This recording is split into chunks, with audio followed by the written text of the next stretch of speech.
precisamos realmente ser determinados, né, irmão? Sabemos que enquanto estamos neste mundo, estamos sendo afrontados por todas as situações, né? E principalmente quando queremos servir a Deus da maneira correta, né? Há uma guerra constante do inimigo contra o povo de Deus. Às vezes a gente não entende ou não se atenta para o tamanho da guerra que existe no mundo espiritual, e o quanto o inimigo tem se levantado. E às vezes a gente passa o tempo, passa a vida, passa as horas, passa o viver, e a gente não entende que o inimigo, ele o tempo todo, ele está trabalhando ou agindo para descaracterizar a obra de Deus, para tirarmos do foco de Deus, né? Eu estava lendo o Salmo 19, e a declaração que Davi, o Salmo ali fala da criação de Deus, né? Que coisa linda, eu estava lendo ontem de noite, coisa maravilhosa a colocação, tudo permanece aí, o sol, a lua, as estrelas. O diabo não pode tocar naquilo ali, mas ele pode tocar no homem, porque o homem abriu uma oportunidade para ele. O Adão e a Eva se sujeitou ao mal. Enquanto nós estivermos nesse mundo, irmão, nós corremos riscos, né? E é preciso nós estarmos de mente aberta. Nós precisamos não entrar no espírito de loucura, sabe, irmão? De desespero, mas nós precisamos ter clareza do que nós somos para Deus e o que o diabo quer que nós sejamos para Ele, né? Naquele momento que Jesus passa ali 4 de Mateus, o diabo quis oferecer todas as coisas para ele, porque o diabo sabia que não adiantava ele conduzir, não havia tempo para o diabo ir preparando em volta de Jesus. Jesus ia ficar só 3 anos e meio na terra, então ele precisava convencer o coração de Jesus a ceder a ele, como ele conseguiu convencer Adão e Eva. Então ele foi bem direto, ele foi bem claro. O homem, irmão, ele vai criando armadilhas, e nós muitas vezes achamos que é tudo normal, que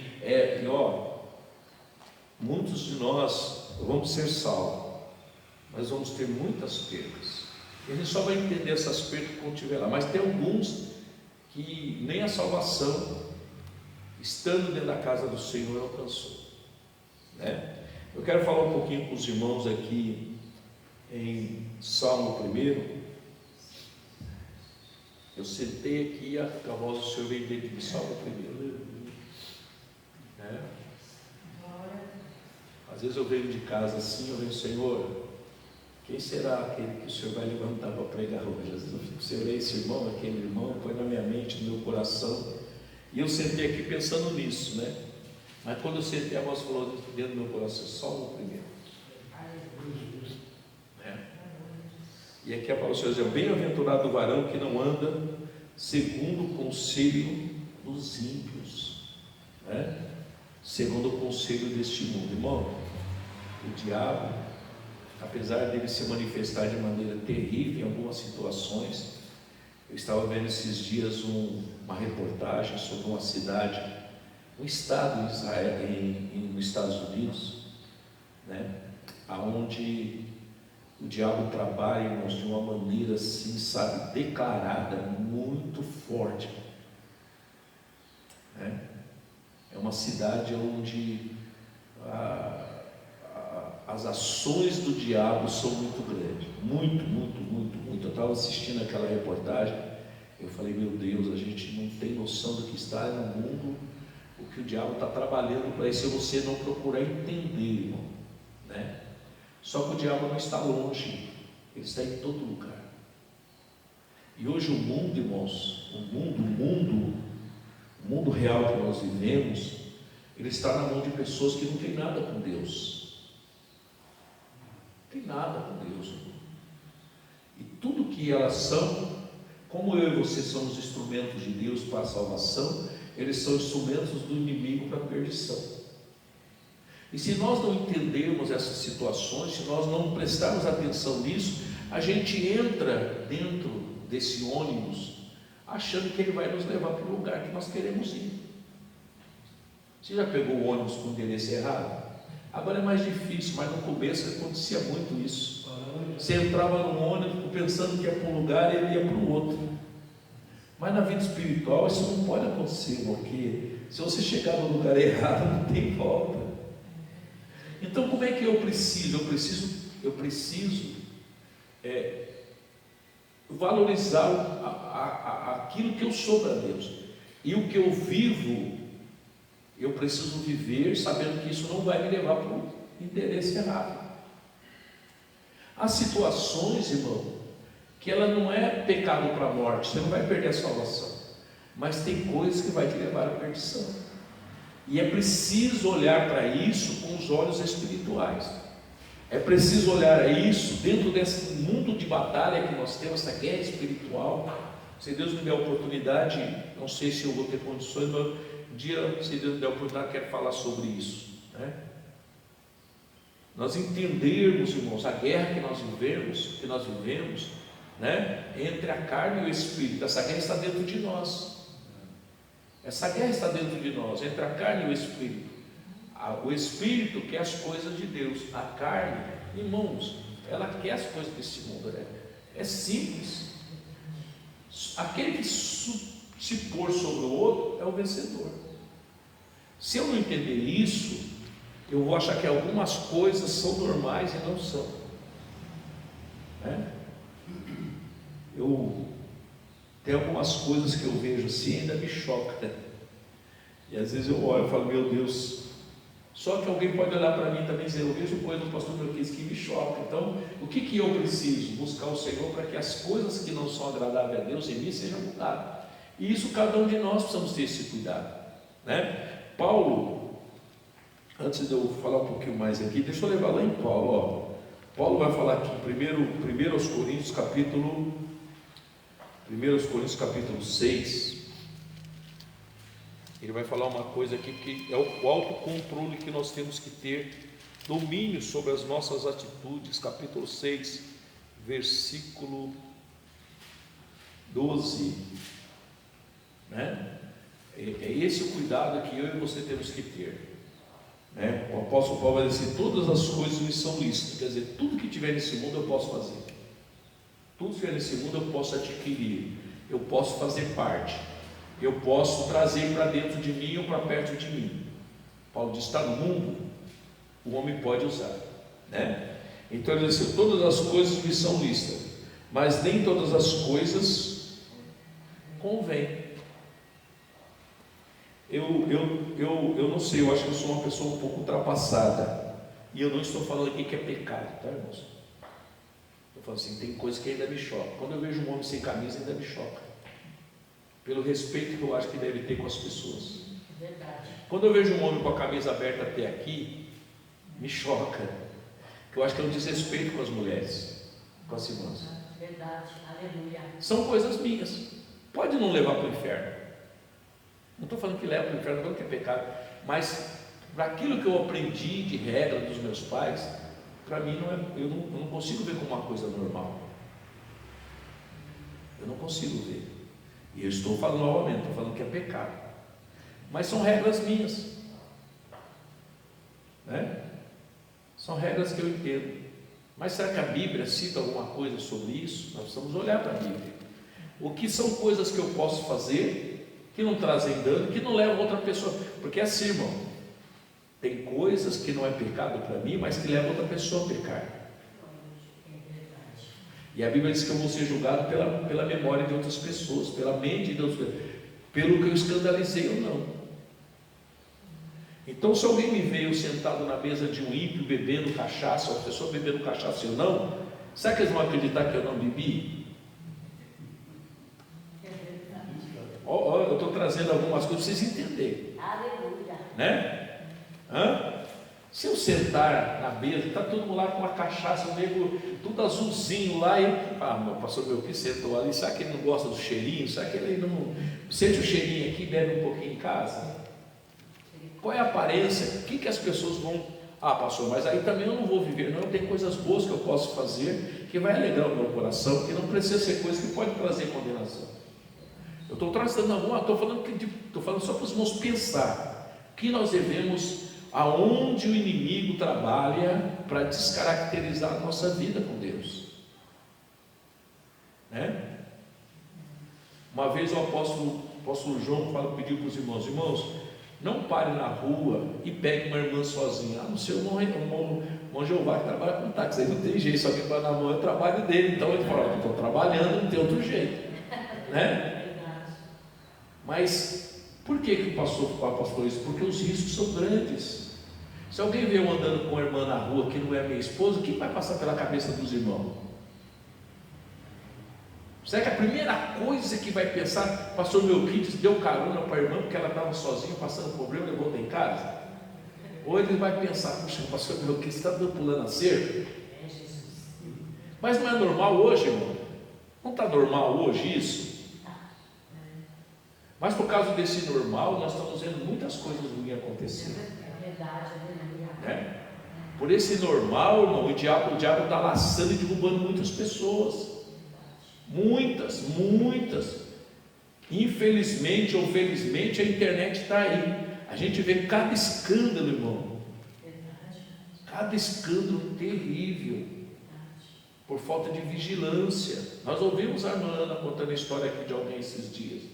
Falta de vigilância, uma comidinha gostosa no que deu, irmão. Uma família inteira destruída. Aí a gente achando, eu posso, mas até onde esse eu posso me garante que eu vou conseguir vencer as dificuldades? Então Paulo diz assim, olha, sabe por que eu estou falando isso? Porque às vezes eu me choco com algumas situações, sabe? Às vezes eu vejo a pessoa chegar no evangelho cheio de problema, aí ele fica, sabe, aquele crente que você fala, meu Deus do céu, dali um pouco ele cede um pouquinho aqui, daqui um pouquinho ele cede um pouquinho ali, dali um pouquinho você começa a ver coisas que você não consegue acreditar que aquela pessoa está fazendo aquilo. Porque você vê a pessoa vir, você vira um crente, né? Um crentão crente, aquele crente mesmo, aquele crente que, sabe, aí dali um pouco ele cede aqui. Estou vendo, irmão, estou vendo com os meus olhos assim a minha volta. Ele cede um pouquinho aqui, ele cede um pouquinho ali, dali um pouco você olha, ele está descaracterizado como aquele crente que veio para Jesus, saiu do pecado, de uma imundície, e viu que tudo aquilo que não era para ele não prestava, e ele coloca a sua vida no prumo com Jesus, e é assim que eu quero ser, é assim que eu vou, e aí o diabo vai lascando o pé dele. Já viu, você pegou uma árvore grande, que a primeira machadada parece que a árvore não vai cair, eu já peguei, madeira dura, irmão. Você dá uma machadada, pode ser bateu numa bigorna de ferro, mas você dá uma, você dá duas, uma lascadinha, você dá três, uma lascadinha, dali um pouco você derruba a árvore, põe lá no chão. Assim é o inimigo, irmão. Ele dá uma machadada, você cede um cabelinho, um pouquinho, mas daqui não tem problema.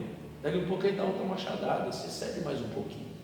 Não estou falando que nós devemos ser, irmão, sabe, o santão do mundo, não. Nós temos que ter uma vida de santidade, de maneira que o inimigo não tenha poder sobre as nossas atitudes, e aquilo que o Espírito Santo pede a nós sejamos prontos a ceder ao Espírito de Deus, a verdade da palavra, porque Deus quer nos abençoar muito esse ano, irmão. Mas se nós não observarmos a palavra e andarmos dentro da palavra, vai vencer o ano e muita coisa vai ficar sem Deus nos dar, não por causa de Deus, porque ele falou, observe a minha palavra, anda nos meus estatutos, guarda os meus mandamentos. Então diz assim Paulo, olha, meu Deus, o tempo não vai dar, olha, todas as coisas me são lícitas, mas eu não me deixarei dominar por aquelas que elas podem tirar eu do foco de Deus, do propósito de Deus, eu não vou ceder. Então aqui no primeiro salmo diz assim, bem-aventurado o varão que não anda segundo o conselho dos ímpios, nem se detém. O que é se deter no caminho? É aquele novo, lembra que eu falei de sentar na mesa com um monte de gente tomando cachaça? Aí está todo mundo ali na cervejinha, mas é cervejinha sem álcool, mas é cerveja. O propósito não é bom, né? Esses dias eu ouvi um médico falando que a Coca-Cola Diet e Light é pior do que a Coca-Cola normal. Mas a impressão não é que a Coca-Cola Diet e Light é melhor do que a normal. Mas ele falou assim, a Diet e Light ela só é porque ela usa uma química para quebrar o açúcar. E a química é pior do que o açúcar. Eu vi um médico falando esses dias. Você toma aquela sem açúcar, mas ela para ser sem ela ser Diet ou Light, ela precisa de uma química.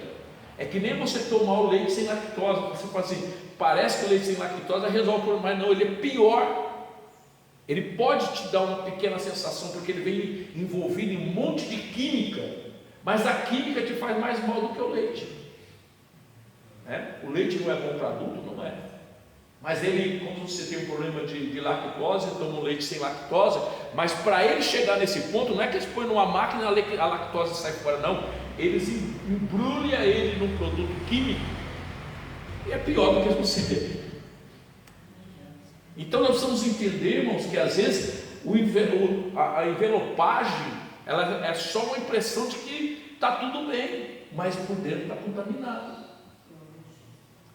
Então aqui a Bíblia diz assim: bem-aventurado o varão que não anda segundo o conselho do ímpio, nem se detém no caminho dos pecadores, nem se assenta à roda daqueles que escarnecem as coisas de Deus. Porque como escarnecer, irmão? Você senta com um camarada prostituto para conversar com ele, você falando de Jesus para ele, mas dali um pouquinho você vai estar ouvindo asneira. Você sentou na mesa de quem? Você abriu o teu ouvido para quem? O teu coração para quem? É disso aqui que a palavra está falando. Pá, mas não tem nada a ver. Não sou eu que estou falando, é a Bíblia. Você quer viver o melhor de Deus esse ano? Comece a observar essas coisas para que o Senhor se agrade de nós, para que as bênçãos do Senhor nos alcancem.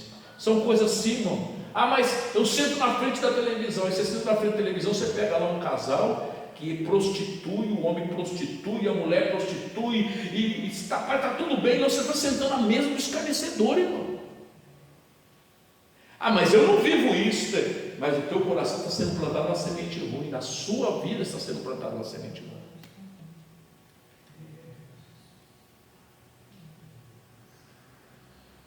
Tem coisas, irmão. Eu lembro do apóstolo João, um dia que Deus chamou a atenção dele, falou assim: eu não quero você naquele lugar. Saía do trabalho junto com os amigos, vamos passar ali, tomar um Guaraná, e tomar um Guaraná, os camaradas na cachaça. Deus falou: não quero você lá. O pastor falou, estou falando aqui porque ele falou aqui em cima do altar. Eu não quero você lá, olha onde você põe os teus pés. Por quê, irmão? Por quê? Porque aqueles que olhavam, será que essa é Guaraná mesmo? Ou antes da Guaraná foi aquele golinho, depois da Guaraná para tirar o gosto? E o escândalo, irmão, às vezes você nem faz. O escândalo, eu vi um dia uma pessoa falando assim: sabe o que é alguém falar sobre você e criar um escândalo com você? É como uma pessoa que pega um travesseiro, sobe num prédio bem alto, abre o travesseiro assim, expande, põe as penas. Você consegue ajuntar de novo aquelas penas? Daquelas penas para o travesseiro, nunca mais você consegue ajuntar. Ele falou: quando alguém fala um escândalo de você, é a mesma coisa de você pegar um travesseiro num prédio bem alto, abrir o travesseiro e fazer assim com as penas. Você nunca mais consegue pôr as penas dentro daquele travesseiro. Você pode pegar um pouco, assim é o escândalo. Vai para tão longe que nunca mais você consegue limpar o teu nome. Tinha uma inquilina que ela se mudou e deixou um monte de lixo, isso é normal, né? Aí deixou um monte de garrafa lá, a garrafa de 51. Passou o lixo, eu botei lá dentro de uma caixa lá no lixo. Estava lá na porta, esconde só. Passou uma pessoa e falou assim: quando acabar disso, esses crentes não bebem. E aí, irmão? Isso está nos 20 anos, eu nunca esqueci. Você corre o risco dela falar para um monte de gente. E aí? Os cuidado, irmão. É terrível. É terrível. A gente precisa tomar cuidado, irmãos, com a nossa vida espiritual e com aquele que somos para Deus. O tempo não vai dar, Antes tenha o seu prazer na lei do Senhor, na sua lei medita de dia e de noite. Pois será como uma árvore plantada junto a ribeiros de água, que dá o seu fruto na estação própria, cujas folhas não caem, tudo quanto fizer prosperará. Quer dizer, tem uma vida em que as pessoas só podem falar bem. Por quê? Você está firmado na palavra. Se alguém falar mentindo, não se sustenta. É a vantagem da irmã. Falou mentindo, não se sustenta. Deus vai te defender. Mas é preciso tomar cuidado, né? Eu estava lendo aqui Provérbios capítulo 4, irmãos. Olha o conselho que Deus nos dá através de Salomão em Provérbios 4. Tempo talvez não dê para eu falar tudo. Provérbios 4, versículo 10. Ouve, filho meu, e aceita as minhas palavras, e se te multiplicarão os anos de vida. No caminho da sabedoria te ensinei, e pelas carreiras diretas te fiz andar. Por elas andando não se embaraçarão, e os teus passos, e se correres não tropeçarás. Olha, por elas andando não se embaraçarão os teus pés, e se correres não tropeçarás. Pega-te a correção e não alardes, guarda, porque ela é a sua vida.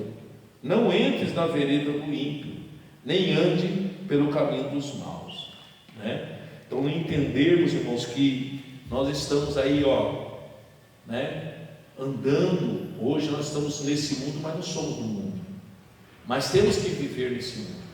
Mas viver nesse mundo não significa ser dominado por ele e para as coisas que estão à nossa volta, né? A palavra de Deus, ela condena muito quando você senta à mesa ou se achega a alguém que, conhecendo a verdade, anda no erro. A Bíblia diz que com esses nem andar.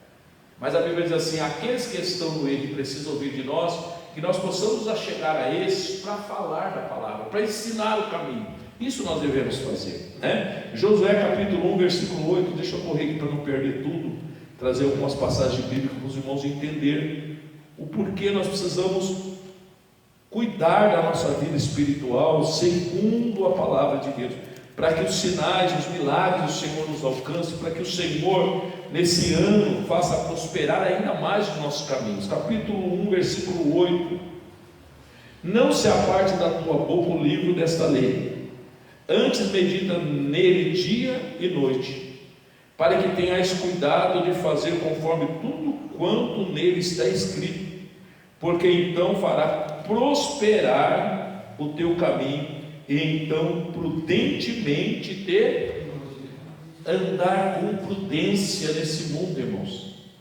Andar com prudência, né? Não é se desviar daquele necessitado que precisa ouvir a palavra de Deus, é não se assentar com aquele que faz com que Deus se desagrade de você. É você criar uma rotina errada, a não ser quando você vai para trazer a palavra de Deus. Eu li mais um texto que eu quero deixar para os irmãos, de um homem, irmãos, que na carreira, naqueles dias que ele passou entre sair da casa do seu pai e chegar até o propósito de Deus, ele foi provado de muitas maneiras, né? Mas em todas ele foi aprovado. Olha, capítulo 39 de Gênesis, versículo de número 3, vai falar de José. Olha,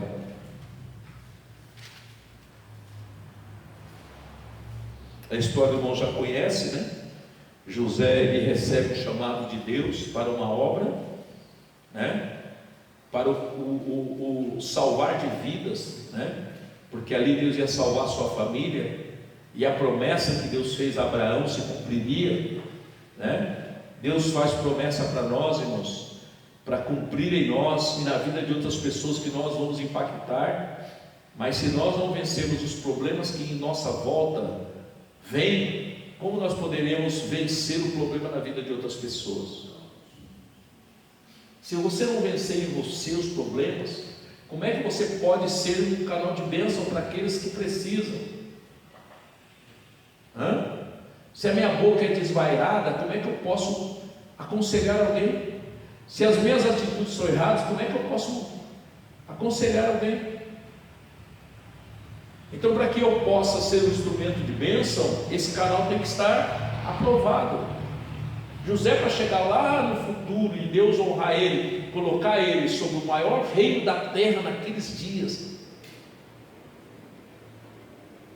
é que que nem você colocar hoje o ministro do Tesouro, é um homem com poder no país, não é isso? Você pega o ministro do Tesouro Nacional, ele tem poder, o poder que está na mão dele só está abaixo do presidente, mas o poder que ele tem dentro da condução do maior que ali rende. José foi colocado nessa posição, ele precisava chegar ali primeiro aprovado pelos homens e aprovado por Deus, né? Então aqui no 39 vai dizer assim, olha, ele chega ali, né? Chega ali como o quê? Como um homem que não estava na sua. Nós estamos no mundo, mas não somos desse mundo. Mas mesmo não sendo desse mundo, nós somos embaixadores do reino de Deus. E precisamos ser aprovados por Deus e pelos homens. Porque se você é aprovado por Deus, Ele vai encher a tua boca e vai usar você. E se os homens veem em você aquilo que é verdadeiro, eles vão te ouvir. Sim ou não? Ó, versículo de número 3, né? 2, vou ler o 2, vai. E o Senhor estava com José, e foi varão próspero, e estava na casa do seu senhor egípcio. 3, vendo pois o seu senhor, que o seu senhor era um egípcio, que o Senhor de José era com ele, que havia um Deus que era com ele, né? Então, vendo pois o Senhor com letra minúscula, que é o egípcio, que o Senhor com letra maiúscula, que era Deus, estava com ele, e que tudo que ele fazia, o Senhor prosperava em sua mão.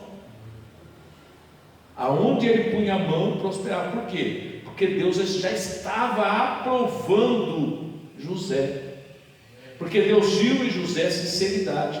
Não foi só o chamado. Não foi só o chamado, irmão. Ele caminhou com cuidado, com zelo, com fidelidade, se desviando do mal, honrando a Deus. Deus então começou a mostrar que era com ele.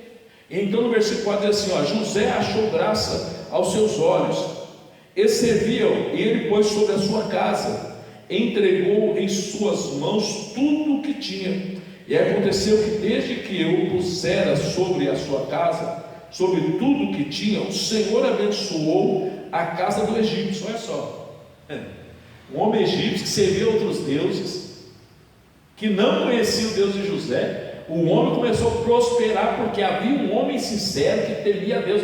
Como é que o mundo vê, irmão, a diferença em nós, se essas coisas não acontecerem em nossas vidas? Como é que o mundo vai olhar que nós servimos um Deus? Eu sirvo um Deus, mas vivo capenga o tempo todo. Eu sirvo um Deus, mas ando mais torto do que um que está no... Que Deus é esse, irmão? Que Deus é esse que eu sirvo? Que precisa fazer, Deus...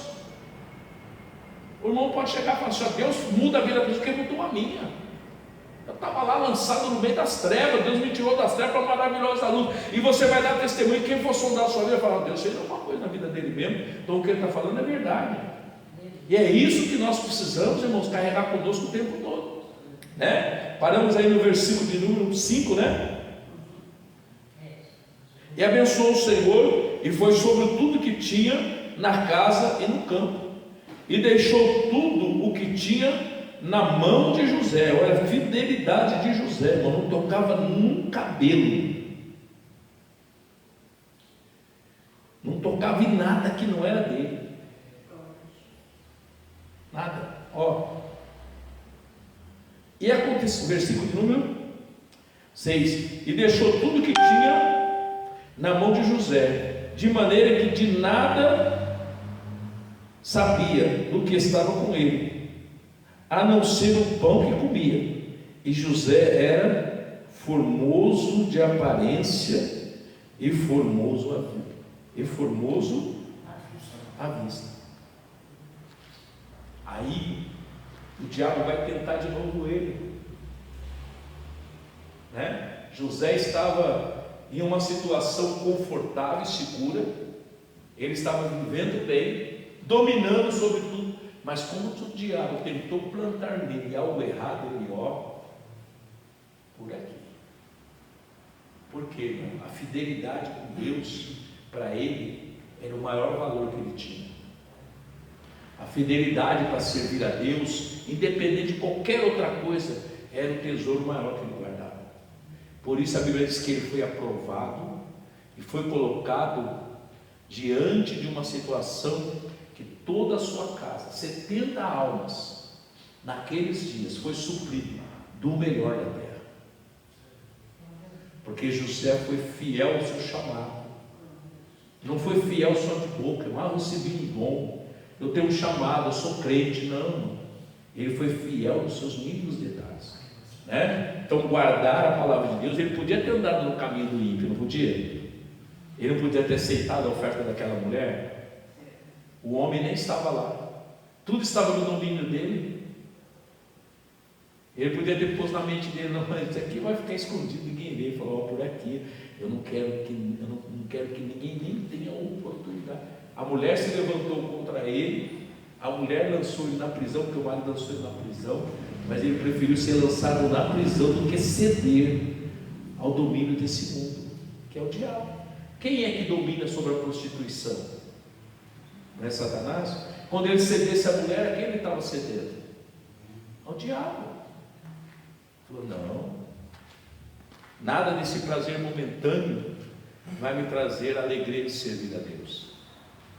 Por isso Deus prosperou ele de tal maneira, né? Ser como uma árvore plantada junto a ribeiros de água, que dá o seu fruto na estação própria, cujas folhas não caem, e tudo quanto ele faz prospera, né? Que nós possamos observar esses mínimos detalhes a palavra de Deus, irmão, né? Observar é naquele momento em que ninguém está te vendo, mas Jesus está te vendo, né? Porque aquilo que nós vamos mostrar diante dos homens é aquilo que nós vivemos no oculto com Deus, no escondido com Deus, na nossa intimidade com Ele. Amém?